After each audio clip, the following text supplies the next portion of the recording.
Hey everybody, this is Jason, Zombie Collector, and I'm doing a response video for Chasen Inc.'s 100 subscriber giveaway contest. That. Now the cool thing about this is he's already at 105. So he's only done this contest for a couple days or a couple hours or whatever, and he's already at 105. So he's just like trucking. He just broke on through to the other side on the 100 subscriber contest. So that's awesome. Congratulations on 105 subscribers, Chase. So Chase wanted us to show off one in-person autograph. It was his preference. And then if you didn't have it in person, then you could do it through the mail. So I'm going to do both. But I feel confident that this one that I got through the mail is the real McCoy because of the story I'm going to share. He wanted us to give a story as well, a little anecdote, if you will, how you got the autograph or what transpired or whatnot. So Chase's channel is mostly through the mail autographs. That's his thing. He does lots of in person as well. And he shows off his autograph collection. The cool thing about Chase is he's one of the few guys I watch on here that's strictly like really a TTMer or in-person autograph guy. He doesn't really collect baseball cards per se. He's not busting packs and boxes, and he doesn't have all these videos he shows like all his vintage cards and the sets he's trying to collect or whatnot. He collects, I think, mostly for his collection. And whenever he gets cards, he's trying to get those cards autographed, among other things he's doing with autographs. So anyways, I like his channel because it's a little bit, it's a breath of fresh air.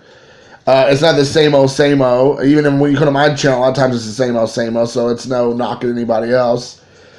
But he's a really fun guy. So if you like through the mails, you like in person, you like sports, astronauts, media stars, musicians, TV stars, everybody in between, reality TV stars, he's the guy. He has tons and tons of autographs.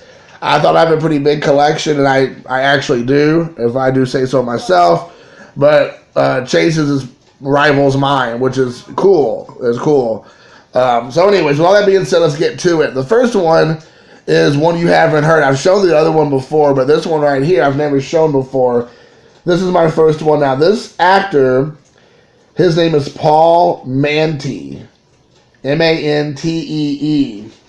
Now, probably most of you all will not know him because he is not a superstar. He's not a megastar. He's not even probably a B-movie character actor. He was more like he played lots of bit parts in movies. He did have some leading man roles. He did have some character actor type roles in the 70s and the late 60s. But he is not a name or a face that you probably recognize too much. So you're probably asking, why do you have him? Well, he's in a movie that he is the star of called Robinson Crusoe Goes to Mars. It came out in like 68. And that kind of was like his introductory into Hollywood. Now, that movie, though it is cheesy and ridiculous, kind of catapulted him into B-movie stardom because of that.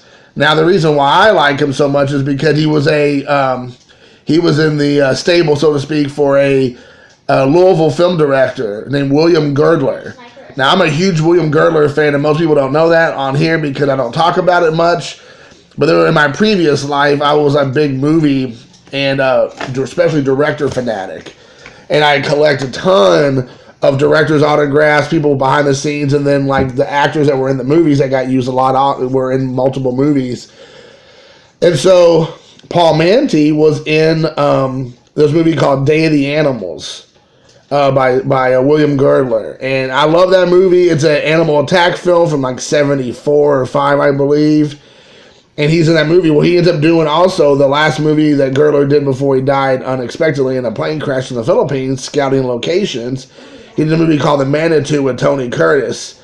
And Paul Mantee's in that movie as well. And so he just, like I said, he's more of a character actor, peripheral character, but he's one of those guys who just kind of like fell off the radar. Like a lot of people never even knew he was kind of out there.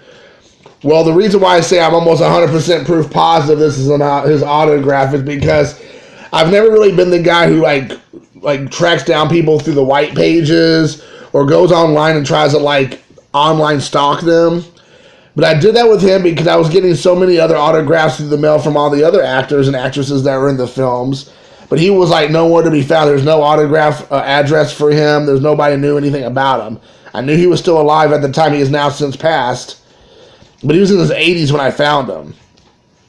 And so I tracked down where I thought he lived in real life based on the information I saw in that movie database and Google and things like that. And this is all like back in 2007, 6. So even then, it was not as much as it is nowadays. And I went to the white pages, and he still had his name and phone number and address in the white pages online. So I call him up, and his wife answers the phone.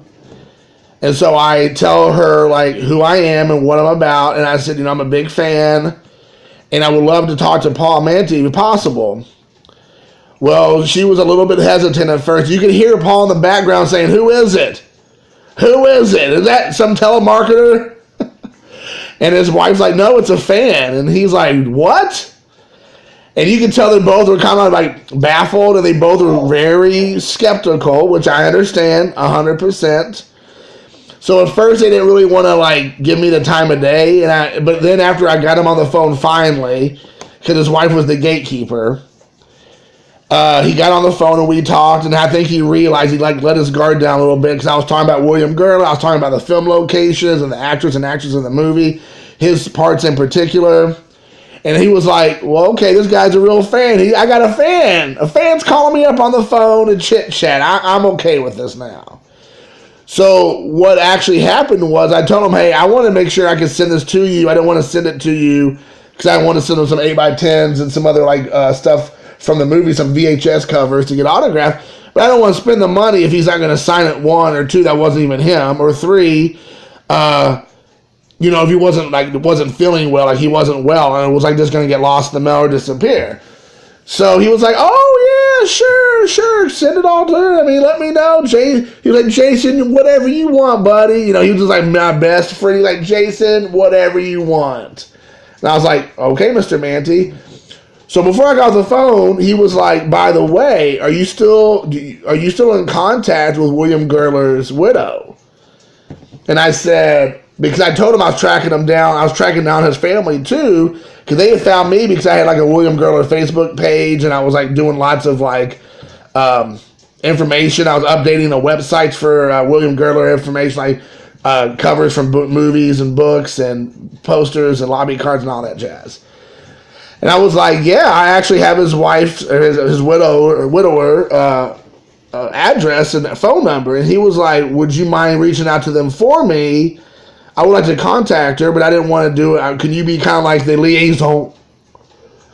Because I didn't want to reach out without you kind of like greasing the wheels. And I was like, sure, Paul, no problem, buddy. We're pals now. So I got the phone number, the address. I contacted William Gurler's estate, his wife, or his widowed wife, and his son. And they're like, "Oh, sure, that's not a problem." His wife ended up becoming like a photographer for horses in Kentucky because William's from Kentucky, and so she ended up becoming like a private photographer for horse farmers or something. I don't know the whole story, but so I got in contact with her. I gave him all her contact information for her studio, as well as her phone number, her personal information, and I got that connected for them. So he was super appreciative, so he signed all that stuff for me. So that's a little bit about Paul Manti. That's my Through the Mail. And some of the other movies he was in was in Apollo. I want to look over here. He was in Batman, bit part in Batman. He was in a bit part in Apollo 13. He was in Cagney and Lacey. They Don't Shoot Horses. Mannix. And he was also in Helter Skelter, which is another great movie. So there's a couple of roles he was in. He was in a lot more stuff, but that's just some of the highlights. Now, this is my TTM, and I have shown this before, but I've never done it for, like, obviously, any kind of, like, video response. This is my TTM of Rowdy Piper. Now, I met Mr. Piper. I'm trying to go get in on that autograph because it's just so wonderful. Now, I met Mr. Piper at a convention, a horror movie convention, a decade ago maybe, or close to it, like 8 years ago. He had a pretty big line throughout the entire weekend. He was the very first kind of celebrity that I actually spent I think 25 on or 30 on, which I never hardly have ever done in the past. But I'm like, he's a crossover star for me. He's in this movie here, They Live, by John Carpenter, which I absolutely love this movie. I grew up loving this movie. And he has some iconic scenes in that movie. I mean, he's the star of the movie, but some iconic scenes and one-liners in that movie. But he also was a very famous, which is what I knew him from back in the day, a WWF wrestler as Rowdy Roddy Piper. He played the heel better than anybody. He rarely went to become a baby face, which means a good guy heals a bad guy in wrestling terms. He did play the baby face every once in a while, few and far between, especially in the 80s and the 90s. I think later on he became more of a baby face as he had gotten older. First time I've died. But he played the heel. He was definitely the foil to Hulk Hogan and Randy Macho Man Savage, Jimmy the Superfly Snuka. I'm trying to think of some other guys. Ricky the Dragon Steamboat. I mean, he was always up against those guys a lot of times. A lot of the good guys, Tino Sammartino, so anyways, I'm Junkyard Dog. A lot of the main good guys that never really went bad. He was always one of their guys he would fight. You would see him fight a lot. So with him, it was cool. I guess his line was kind of busy.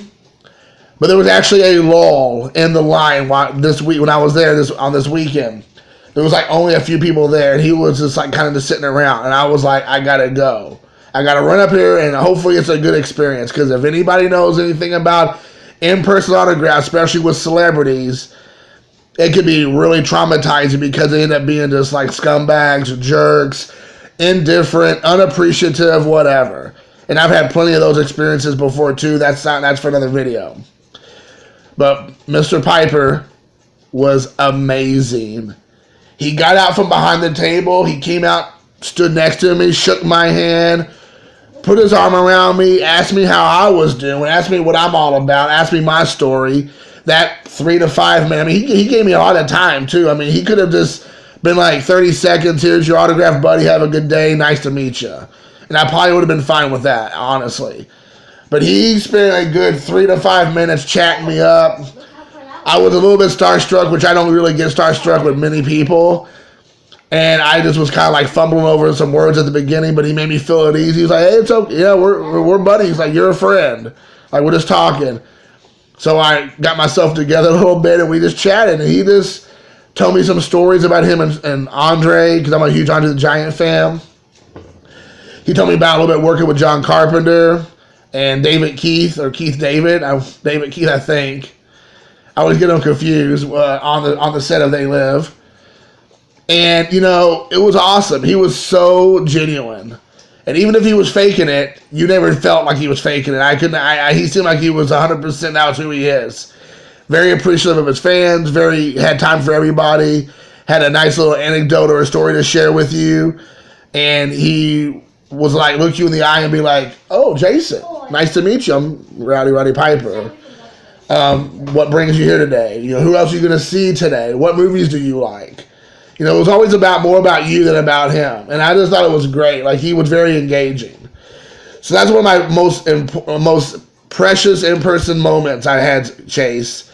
And then with Mr. Piper, and then with Mr. Manti here. I didn't really show his autograph off too well, but there's Paul's autograph. So those are my 2 autographs. Again, congratulations for 100 subs, buddy. 105 you're already at. You'll be at 200 before you know it, and just keep on going. I know you said you've been only doing this since February. And so it's an accomplishment, I think, when you can get 100 people on before a year. A lot of people struggle to get a couple hundred people, even 100 in a year. And I think it's great that you made that already. Hit that marker. So with all that being said, support each other, love each other, respect each other. Check out Chasen Inc. and his videos. And other than that, you all take care, and I will see you next time. Peace out.